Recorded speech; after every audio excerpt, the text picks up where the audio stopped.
नमस्कार दोस्तों, मेरे YouTube चैनल ज्ञान का समाचार में आप सभी का बहुत बहुत स्वागत है। बंदर और सुगरी की सबसे प्यारी कहानी। यह एक बहुत अच्छी कहानी है। मैं आपको इस वीडियो में बताऊंगा। आप मेरे साथ वीडियो को लास्ट तक ज़रूर देखें और वीडियो अच्छी लगे तो वीडियो को लाइक शेयर करके चैनल को सब्सक्राइब ज़रूर कर लें। तो चलिए वीडियो को शुरू करते हैं। बंदर और सुगरी। सुंदर वन में ठंड दस्तक दे रही थी। सभी जानवर आने वाले कठिन मौसम के लिए तैयारी करने में लगे हुए थे। सुगरी चिड़िया भी उनमें से एक थी। हर साल की तरह उसने अपने लिए एक शानदार घोंसला तैयार किया था और अचानक होने वाली बारिश और ठंड से बचने के लिए उसे चारों तरफ से घास फूस से ढक दिया था। सब कुछ ठीक चल रहा था कि एक दिन अचानक ही बिजली कड़कने लगी और देखते देखते घनघोर वर्षा होने लगी।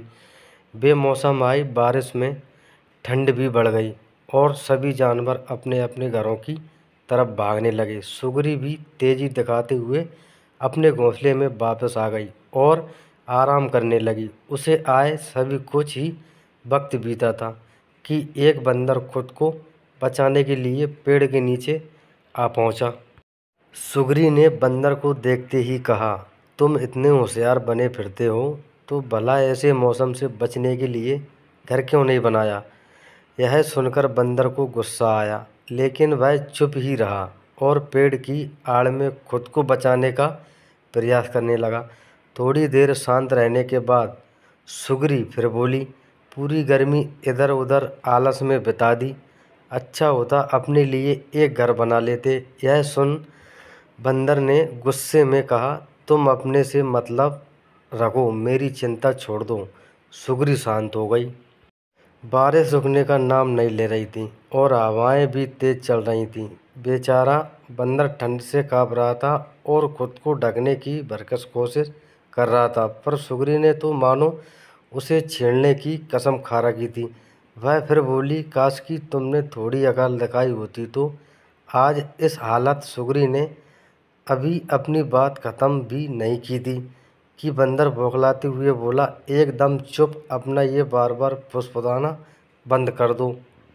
ज्ञान की बातें अपने पास रखो और पंडित बनने की कोशिश मत करो। सुगरी चुप हो गई। अब तक काफ़ी पानी गिर चुका था। बंदर बिल्कुल भीग गया था और बुरी तरह काँप रहा था।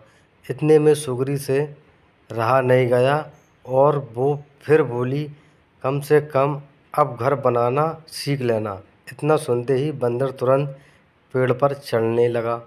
भले मैं घर बनाना नहीं जानता, लेकिन मुझे तोड़ना अच्छे से आता है। और ये कहते हुए उसने सुगरी का घोंसला तहस नहस कर दिया। अब सुगरी भी बंदर की तरह बेघर हो चुकी थी और ठंड से काँप रही थी। तो दोस्तों, मेरी वीडियो अच्छी लगी हो तो नीचे कमेंट बॉक्स में ज़रूर बताएं। धन्यवाद।